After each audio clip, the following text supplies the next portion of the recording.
Anong prutas mayaman sa vitamin C? Orange. Orange, di ba? Dalandan. Dalandan, kalamansi, sa makatuwid lahat ng citrus. Di ba? Yun alam natin.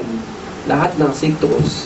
Kaya lang ang malunggay pala, mayaman din sa vitamin C content. Para tayong kumain ng 7 orange. Hirap ng kainin ng 7 orange, di ba? Ito, sa malunggay, inumin mo lang. 7 orange ang katumbas niya sa vitamin C. Para saan mo ba ang vitamin C? Kasi alam natin, pag maganda ang vitamin C content ng katawan mo, hindi ka daw agad dadapuan ng ubo at saka ng sipon o ng mga sakit. Totoo. Kasi yun lang alam natin. Diba? Kaya lang ang kagandahan, pag maganda ang vitamin C content ng katawan mo, pwede ka rin makatulong sa mga wound healing. Ibig sabihin sa sugat, mabilis makahilom ng sugat. Diba? Yan palang kagandahan nito. Magandang makatulong para mabilis matuyo ang mga sugat. Diba? Ang dami pang benepisyo ng vitamin C. Paano naman daw kung bigla magkulang ang vitamin C content ng katawan mo? Kasi alam lang natin mag-take ng vitamins. O kaya minsan hindi na mag-take. Paano naman pag biglang bumaba o deficient ang vitamin C sa katawan mo? Ano kung pwede mangyari? Diba? Meron nung kami tinatawag na scurvy. Diba? Loose gum, bleeding teeth, mga ganan. Bleeding gums, sore gums. Yun ang nangyayari. Pagkulang ang vitamin C sa katawan mo. At bukod doon, ang kagandahan sa vitamin C, katulong siya ng iron, pag-transport ng oxygen sa ating katawan. Diba? Yun ang kagandahan ng malunggay na nasa Vita Plus. Yung vitamin C content niya mataas.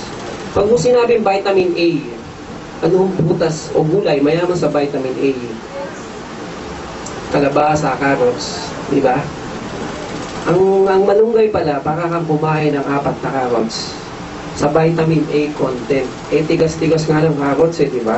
Ang hirap kainin. Para ka daw palang kumain ng 4 na carrots sa vitamin A content. Para sa ano ba ang vitamin A? Para sa mata, diba?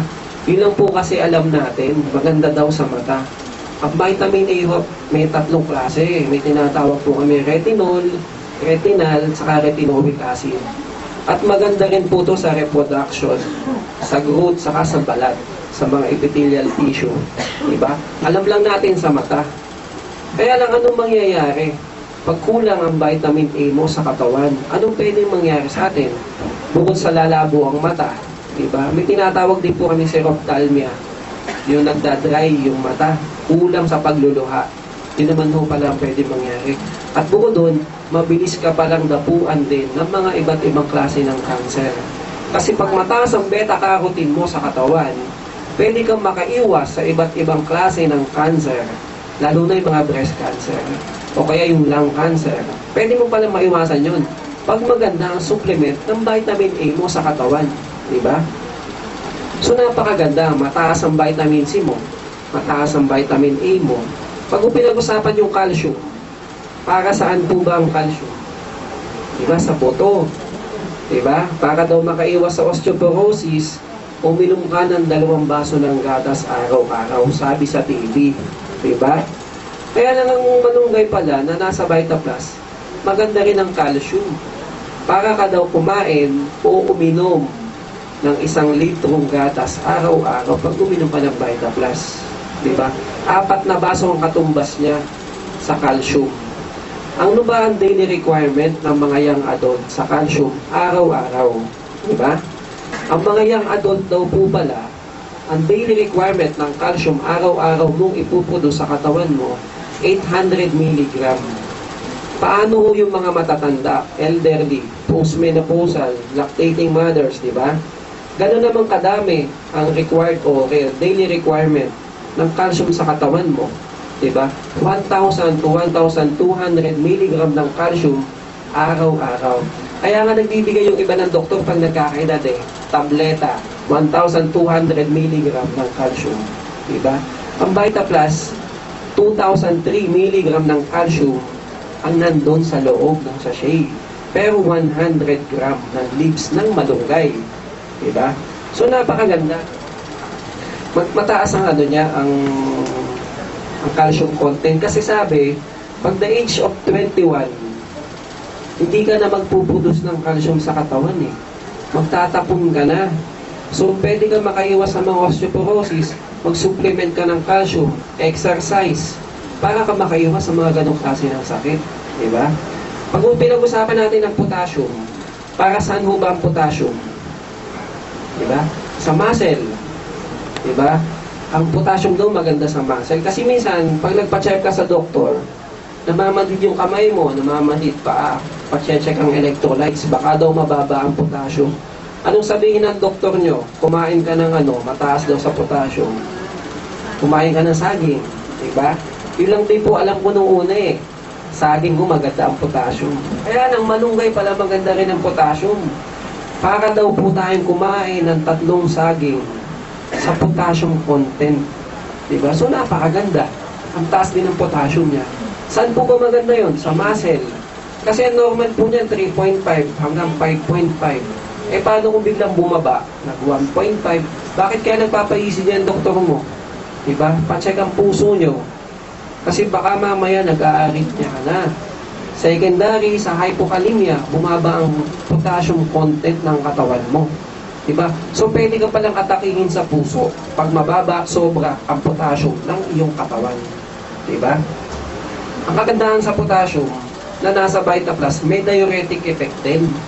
Ibig sabihin, nakatulong pagpaihi. Diba? Nakatulong din siya pampababa ng blood pressure.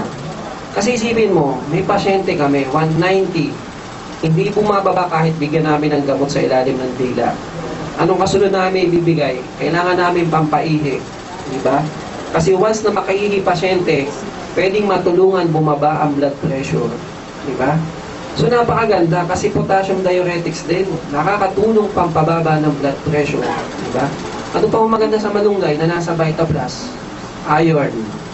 Diba? Para sa ano ba ang iron? Anti-anemia sa dugo, diba? Ito pala para kang kumain ng 3 spinach sa iron content. Diba? Ano bang ginagawa ng iron sa ating katawan? Bakit ba mga buntis binibigyan ng doktor ng iron sa ferrous sulfate? Para makaiwas sa anemia, di ba? Kasi baka maapektuhan bata, magkaroon ng mental retardation, secondary sa anemia. Yun palang pwedeng mangyari, di ba? Kaya magbigay nga ng supplement. Ang ginagawa ng iron sa ating katawan, siya nagtatransport ng oxygen galing sa baga, papunta sa system ng ating katawan. Di ba? Ano-ano ba yung mga system ng ating katawan? Di ba? Merong cardiovascular system, yung sa puso, central nervous system sa utak, respiratory system sa baga, di ba? Digestive sa bituka. So, ang dami. Ginagawa pala ng iron, lahat ng oxygen sinusupply sa kanila. Di ba? Kasi may nagtanong, para saan ba ang Vita Plus? Eh, alam namin malunggay maganda. Kaya lang para saan? Di ba? Kasi magandang vitamins content. Para saan naman to? Magaling daw din po pala to sa mga diabetes. Kasi akala nung iba, anemia lang. Diba? Maganda rin pala siyang pampababa ng blood sugar sa diabetes, sa anemia. Diba? Kasi nabanggit ko kanina, yung mga iron content, mataas. Diba? Sakit sa puso, pwede rin. Sa leukemia, sa breast cancer, prostate cancer, sa high blood, sa hika, sa ubo, sa goiter. Ang dami pala. Diba? Kasi ang ginawa naman ng Vita Plus sa ating katawan, yung sistema natin ang pinalalakas. Hindi naman gagamutin yung diabetes mo, hindi naman gamutin yung high blood mo. Yung buong katawan mo, ang palalakasin niya. Tanong po, ang gamot ho ba sa diabetes, saka sa high blood iisa? Pareho ho ba? Di ba hindi? Ang gamot sa rheuma, pareho ba na sa diabetes? Hindi rin, di ba? Ginagawa ng Vita Plus, lahat yung sistema ng katawan mo, palakasin. Kasi pag malakas sistema ng katawan mo, yun ang tutulong sa'yo para gumaling ka. Diba? Kasi ano bang pinakamagaling na doktor dito sa atin? May kilala ho ba kayong pinakamagaling na doktor sa buong bansa? Diba? Sarili po natin ang pinakamagaling na doktor. Bakit? May sakit ka, bigyan ka ng pinakamagaling na doktor ng isang malaking ospital. Tapos resetahan ka ng gamot, hindi mo ininom. Diba? Gagaling ka ba? Hindi, di ba? Natural, hindi ka gagaling kasi hindi ka sumunod.